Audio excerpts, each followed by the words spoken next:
નમસ્કાર વિદ્યાર્થી મિત્રો, આજે આપણે ચેપ્ટર નંબર 10 માનવ કલ્યાણ અને સૂક્ષ્મજીવોમાં છેલ્લો અને ખૂબ જ મહત્વનો ટોપિક જૈવિક ખાતર તરીકે સૂક્ષ્મજીવોનો અભ્યાસ કરીશું. મિત્રો, આ પ્રશ્ન પણ આપણને 3 માર્ક્સની અંદર પૂછી શકાય છે અને જો થિયરી ના પૂછાય તો એમાંથી MCQ પૂછાય જ છે. બરાબર. તો આપણે જોઈએ જૈવિક ખાતરોમાં સૂક્ષ્મજીવો કઈ રીતે ઉપયોગી છે. તો જેમ આપણે અગાઉના લેક્ચરમાં જોઈ ગયા છીએ કે જે ઇન્સેક્ટિસાઇડ છે અને પેસ્ટિસાઇડ છે એ શું કરે છે, તો જે ઇન્સેક્ટિસાઇડ અને પેસ્ટિસાઇડ એ જમીનમાં પ્રવેશી અને જમીનને એટલે કે ભૂમિને પ્રદૂષિત કરે છે. આ ઉપરાંત એ વનસ્પતિ દ્વારા એને ખાનાર જે તે સજીવોમાં પ્રવેશી અને એમને પણ નુકસાન કરે છે. એ જ રીતે જે જૈવિક ખાતરોનો આપણે ઉપયોગ કરીએ છીએ એ જૈવિક ખાતરો પણ આવી બધી અસરો જોવા મળે છે. એટલે કે અહીં પર્યાવરણીય પ્રદૂષણ એ ચિંતાનું મુખ્ય કારણ છે. કૃષિ ઉત્પાદનોની વધતી માંગને પહોંચી વળવા માટે રાસાયણિક ખાતરોનો વધુ પડતો ઉપયોગ એ પ્રદૂષણનું મુખ્ય કારણ છે. જેમ આ ઇન્સેક્ટિસાઇડ અને પેસ્ટિસાઇડનો વધુ પડતો ઉપયોગ થાય છે એ જ પ્રમાણે જ્યારે આ રાસાયણિક ખાતરોનો વધુ પડતો ઉપયોગ થાય તો પણ પ્રદૂષણ સર્જાય છે.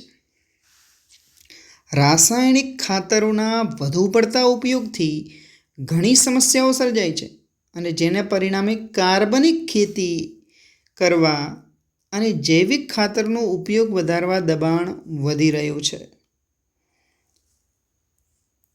તો આવા જૈવિક ખાતરો તરીકે શેનો ઉપયોગ થાય છે, કયા સૂક્ષ્મજીવોનો ઉપયોગ થાય છે કે જે ભૂમિને પોષકોથી સમૃદ્ધ બનાવે છે, પોષક તત્વોથી સમૃદ્ધ બનાવે એવા સૂક્ષ્મજીવો કયા? તો જૈવ ખાતરનો મુખ્ય સ્ત્રોત એ બેક્ટેરિયા, ફૂગ અને સાયનોબેક્ટેરિયા છે. તો પહેલું જે આપણે જોઈશું એ છે બેક્ટેરિયા.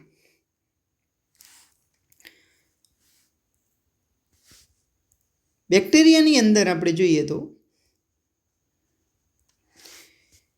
સિમ્બી કુળની વનસ્પતિઓના મૂળ પર જે ગંડિકાનું નિર્માણ થાય છે, આપણે 11 સાયન્સની અંદર જોઈ ગયા કે જે મૂળ છે એ મૂળ ઉપર આ રીતની જે ગંડિકાઓ બને છે જેને આપણે મૂળ ગંડિકાઓ તરીકે ઓળખીએ છીએ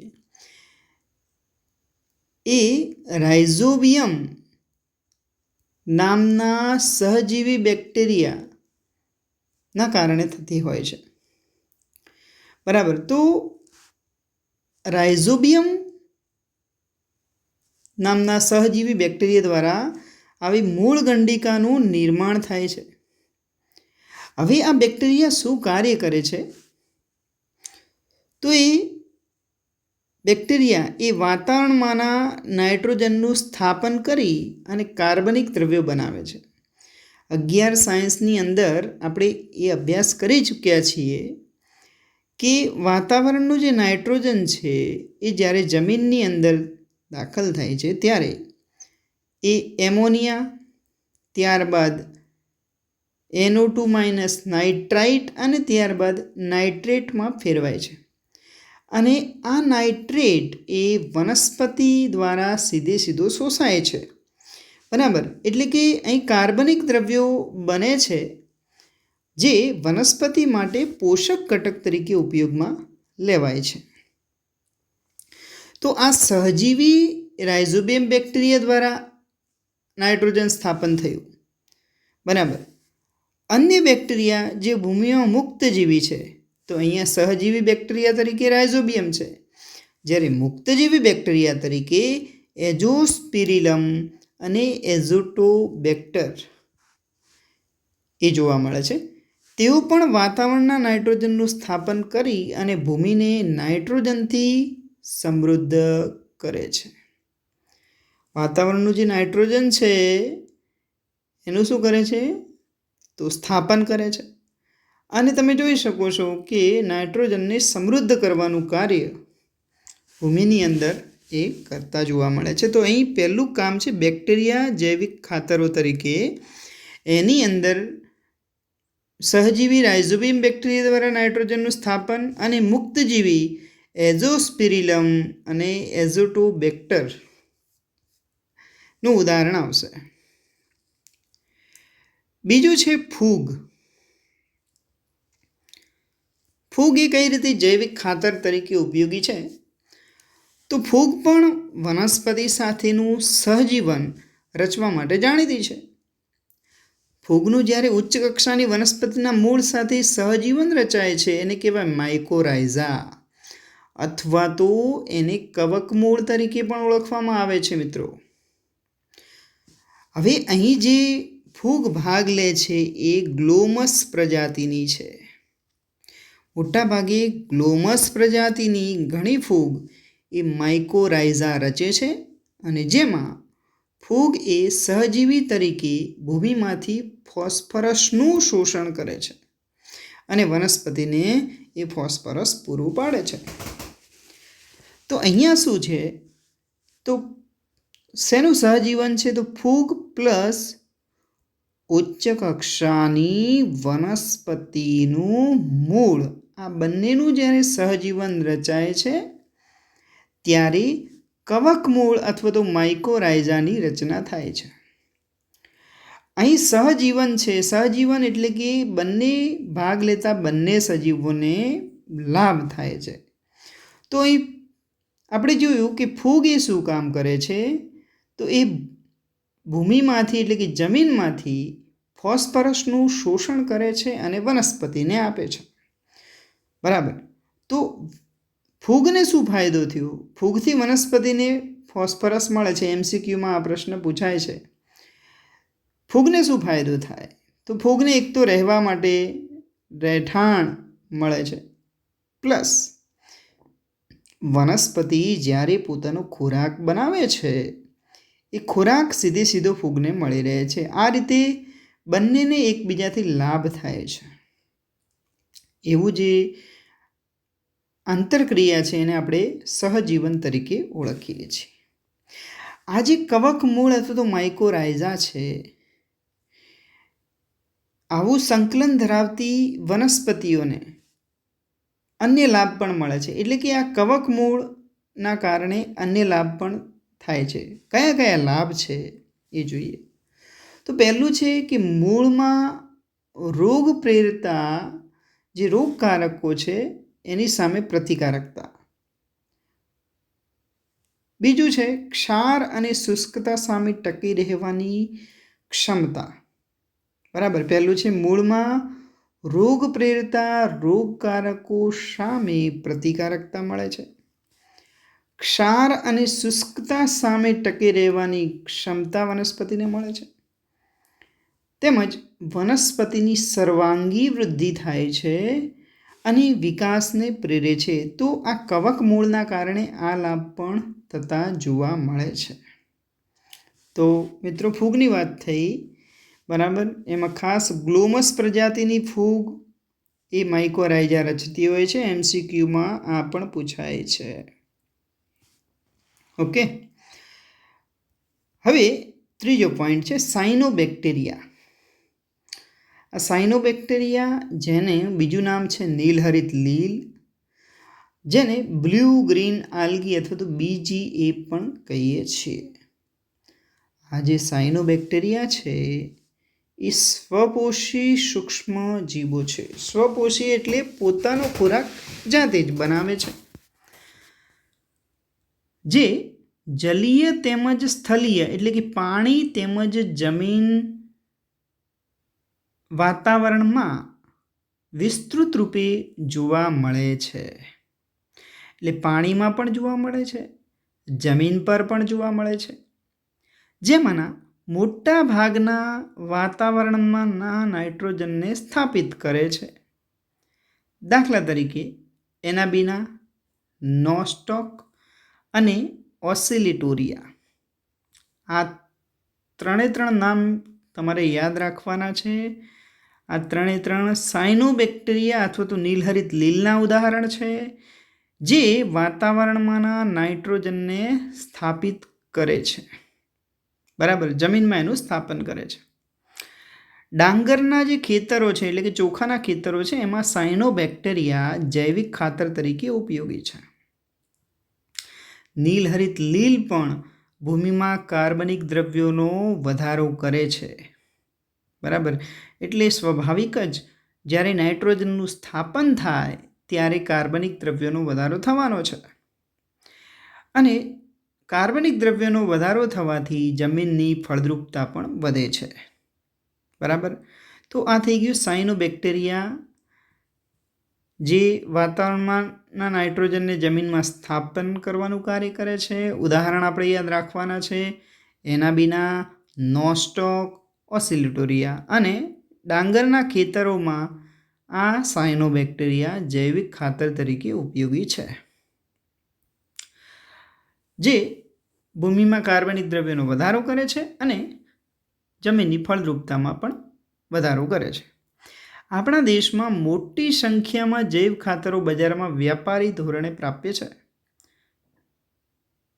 અને ખેડૂતો તેમનો નિયમિત રૂપે ઉપયોગ કરી રહ્યા છે, અને જેથી ખનિજ તત્વોની ભરપાઈ થઈ શકે છે. અને જે રાસાયણિક ખાતરો છે એના પરની આપણી નિર્ભરતા છે એ ઓછી થાય છે. બરાબર, તો જેટલી રાસાયણિક ખાતરો પરની નિર્ભરતા ઓછી થશે એટલું પ્રદૂષણ ઓછું થશે. બરાબર, તો ફરીથી આખો જે પ્રશ્ન છે એને શોર્ટમાં જોઈ લઈએ મિત્રો.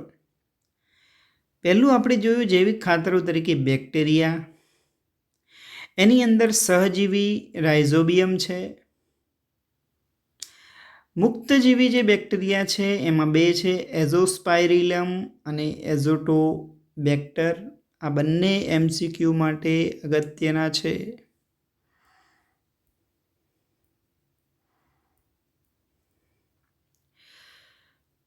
આ કામ શું કરે છે? તો વાતાવરણના નાઇટ્રોજનનું સ્થાપન કરવાનું કાર્ય કરે છે. બરાબર. બીજું છે ફૂગ. ફૂગ અહીં કઈ રીતે જૈવિક ખાતર તરીકે ઉપયોગી છે? તો ફૂગ એ ઉચ્ચ કક્ષાની વનસ્પતિના મૂળ સાથે સહજીવન રચે છે અને કવકજાળ અથવા તો એને આપણે માઇકોરાઇઝા તરીકે ઓળખીએ છીએ. આ જે કવકજાળ રચતી ફૂગ છે એમાં પણ મોટા ભાગે જે ફૂગનો ઉપયોગ થાય છે એનું નામ છે ગ્લોમસ પ્રજાતિની ફૂગ. MCQમાં આ પણ પૂછાય છે. ગ્લોમસ પ્રજાતિની ફૂગ એ વનસ્પતિના મૂળ સાથે સહજીવન રચી અને કવક મૂળ અથવા તો એનું બીજું નામ છે માઇકોરાઇઝા રચે છે. આ માઇકોરાઇઝાના અન્ય લાભો પણ છે. તો આ અન્ય લાભો કયા છે? તો પહેલું આપણે જોઈએ, મૂળમાં રોગ પ્રેરતા રોગકારકો સામે પ્રતિકારકતા બક્ષે છે, એટલે કે રોગો સામે લડવાની શક્તિમાં વધારો કરે છે. બીજું છે ક્ષાર અને શુષ્કતા સામે ટકી રહેવાની વનસ્પતિની ક્ષમતા વધારે છે. અને ત્રીજું છે વનસ્પતિની સર્વાંગી વૃદ્ધિ અને વિકાસને પ્રેરવાનું કાર્ય કરે છે. તો આ જે કવક મૂળ છે એ આ ત્રણ અન્ય કાર્યો સાથે પણ સંકળાયેલું છે. ત્રણ અન્ય લાભો પણ વનસ્પતિને આપે છે. અહીંથી પણ MCQ નીકળી શકે છે મિત્રો. એના પછી સાયનોબેક્ટેરિયા, જેને આપણે BGA તરીકે પણ ઓળખીએ છીએ, બ્લુ ગ્રીન આલ્ગી અથવા તો નીલહરિત લીલ. મિત્રો પહેલાં તમારે એના ઉદાહરણો યાદ રાખવાના છે. 11 સાયન્સની અંદર આપણે એનાબીના, નોસ્ટોક અને ઓસિલેટોરિયા આ બે શબ્દોથી પરિચિત છીએ. બંને નીલહરિત લીલના ઉદાહરણ એનાબીના અને નોસ્ટોક. 12 સાયન્સની અંદર આ એક યાદ રાખવાનું છે, ઓસિલેટોરિયા. આ જે નીલહરિત લીલ છે એ પણ શું કરે છે? વાતાવરણના નાઇટ્રોજનનું જમીનમાં સ્થાપન કરે છે. બરાબર. અને ડાંગરના ખેતરમાં, ડાંગર અથવા તો ચોખા જે છે એના ખેતરમાં જૈવિક ખાતર તરીકે એનો ઉપયોગ થાય છે. બરાબર. અને કાર્બનિક દ્રવ્યોમાં વધારો કરે છે. બરાબર. કાર્બનિક દ્રવ્યો, જમીનની અંદર કાર્બનિક દ્રવ્યોનો વધારો થાય તો જમીનની ફળદ્રુપતા વધે છે. ઓકે. તો જૈવિક ખાતર તરીકે, સૂક્ષ્મજીવો તરીકે આપણે બેક્ટેરિયા, બીજું ફૂગ અને સાયનોબેક્ટેરિયા વિશે અભ્યાસ કર્યો. મિત્રો, આ સાથે આપણું જે આ ચેપ્ટર 10 છે એ પૂરું થાય છે. આ છેલ્લો પ્રશ્ન છે એ મેં કીધું એમ થિયરી તરીકે પણ પૂછાય છે, અને જો થિયરી નહીં પૂછાય તો આમાંથી MCQ પૂછાશે જ. બરાબર છે. તો માટે આને બરાબર તૈયાર કરજો.